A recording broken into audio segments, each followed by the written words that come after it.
There's this postmodern idea about literature, and about the world for that matter, that if you take a complex piece of literature like a Shakespeare play, there's no end to the number of interpretations that you can make of it.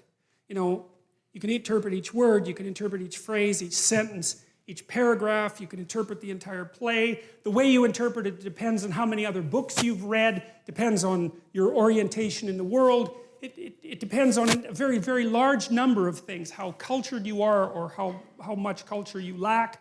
All of those things. It opens up a huge vista for potential interpretation. And so the postmodernists sort of stubbed their toe on that and thought, well, if there's this vast number of interpretations of any particular literary work, how can you be sure that any interpretation is more valid than any other interpretation?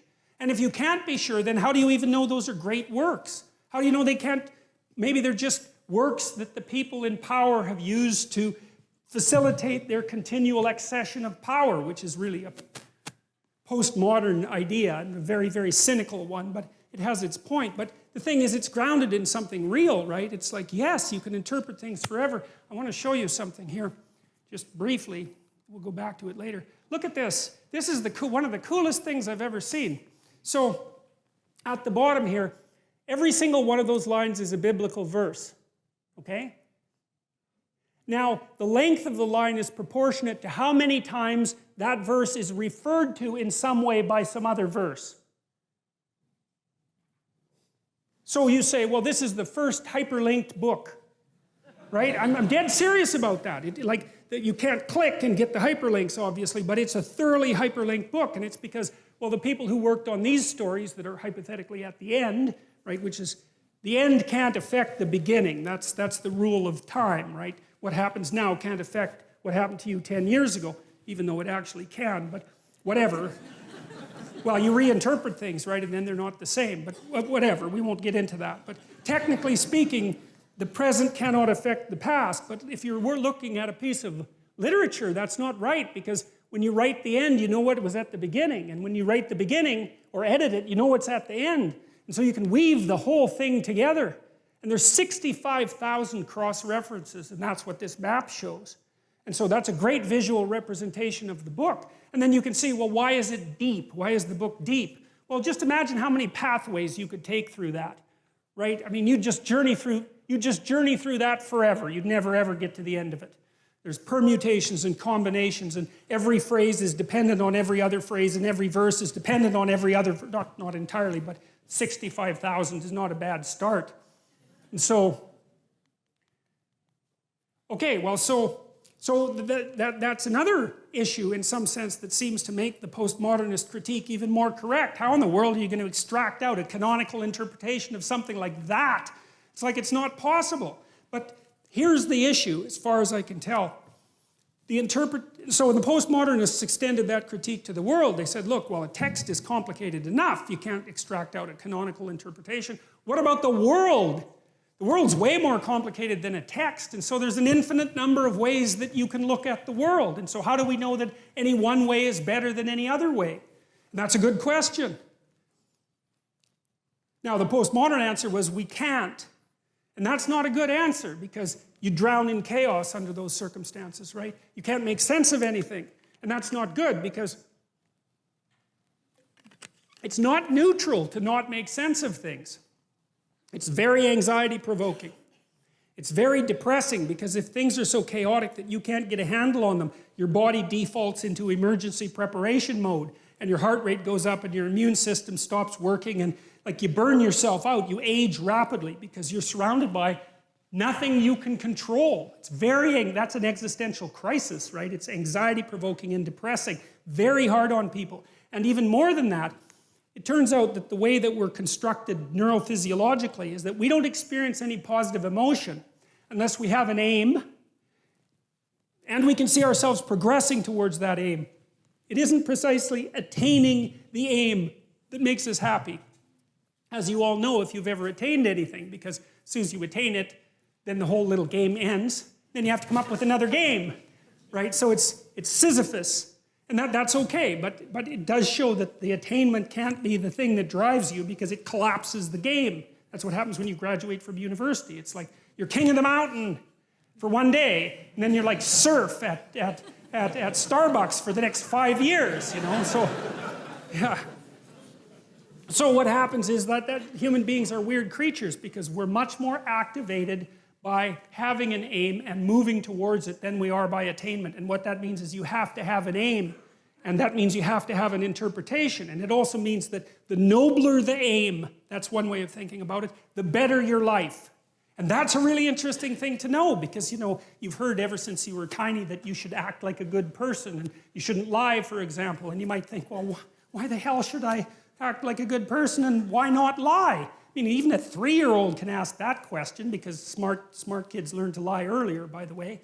And they think, well, why not twist the fabric of reality so that it serves your specific short-term needs? I mean, that's a great question. Why not do that? Why act morally? If you can get away with something and it brings you closer to something you want, well, why not do it? These are good questions. It's not self-evident. Well, it seems to me tied in with what I just mentioned. It's like you destabilize yourself and things become chaotic. That's not good. And if you don't have a noble aim, then you have nothing but shallow, trivial pleasures, and they don't sustain you. And that's not good because life is so difficult, it's so much suffering, it's so complex. It ends and everyone dies and it's painful. It's like without a noble aim, how can you withstand any of that? You can't. You become desperate, and once you become desperate, things go from bad to worse very rapidly when you become desperate. And so there's the idea of the noble aim, and it's not something. It's something that's necessary. It's the bread that people cannot live without, right? That's not physical bread. It's the noble aim. And what is that? Well, it was encapsulated in part in the story of Marduk. It's to pay attention. It's to speak properly. It's to confront chaos. It's to make a better world. It's something like that. And that's enough of a noble aim so that you can stand up without, you know, cringing at the very thought of your own existence, so that you can do something that's worthwhile to justify your wretched position on the planet. So now the literary issue is that, so look, you take a text, you can interpret it a variety of ways, but that's not right. This is where the postmodernists went wrong, because what you're looking for in a text, and in the world for that matter, is sufficient order and direction. So then we have to think, well, what does sufficient order and direction means? Well, you don't want to suffer so much that your life is unbearable, right? That just seems self-evident. Pain argues for itself. I think of pain as the fundamental reality because no one disputes it, right? I mean, even if you say that you don't believe in pain, it doesn't help when you're in pain. You still believe in it, right? You can't pry it up with logic and rationality. It just stands forth as what the fundament of existence, and that's actually quite useful to know. Say, well, you don't want any more of that than is absolutely necessary. And I think that's self-evident. And then you say, well, wait a minute, it's more complicated than that. You don't want any more of that that's necessary today, but also not tomorrow and not next week and not next month and not next year. So however you act now, better not compromise how you're going to be in a year, because that would just be counterproductive. That's part of the problem with short-term pleasures, right? It's like act in haste, repent at leisure. Everyone knows exactly what that means. So you have to act in a way that works now and tomorrow and next week and next month and so forth. And so you have to take your future self into account. And human beings can do that. And taking your future self into account isn't much different than taking other people into account, right? Because I remember there's this Simpson episode, and Homer downs a quart of mayonnaise and vodka. He says, Marge says, you know, you shouldn't really do that. And Homer says, that's a problem for future Homer. I'm sure glad I'm not that guy. That's so ridiculously comical, you know. But you see, we have to grapple with that. And so the you that's out there in the future is sort of like another person.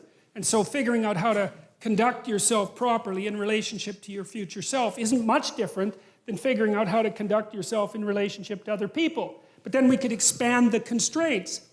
Not only does the interpretation that you extract have to protect you from suffering and give you an aim, but it has to do it in a way that's iterable, So it works across time, and then it has to work in the presence of other people so that you can cooperate with them and compete with them in a way that doesn't make you suffer more. And people are, they're not that tolerant.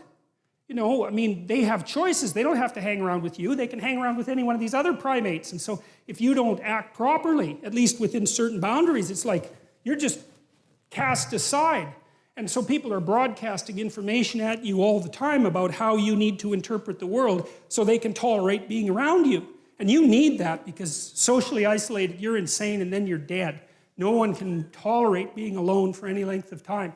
We can't maintain our own sanity without continual feedback from other people because it's too damn complicated. So you're constrained by your own existence, and then you're constrained by the existence of other people. And then you're also constrained by the world. You know, if I read Hamlet and what I extract out of that is the idea that I should jump off a bridge, it's like it puts my interpretation to an end rather quickly. It doesn't seem to be optimally functional, let's say.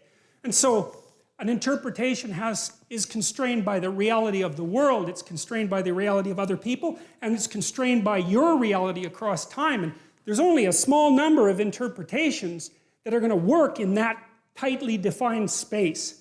And so that's part of the reason that the postmodernists are wrong. It's also part of the reason, by the way, that AI people who've been trying to make intelligent machines have had to put them in a body.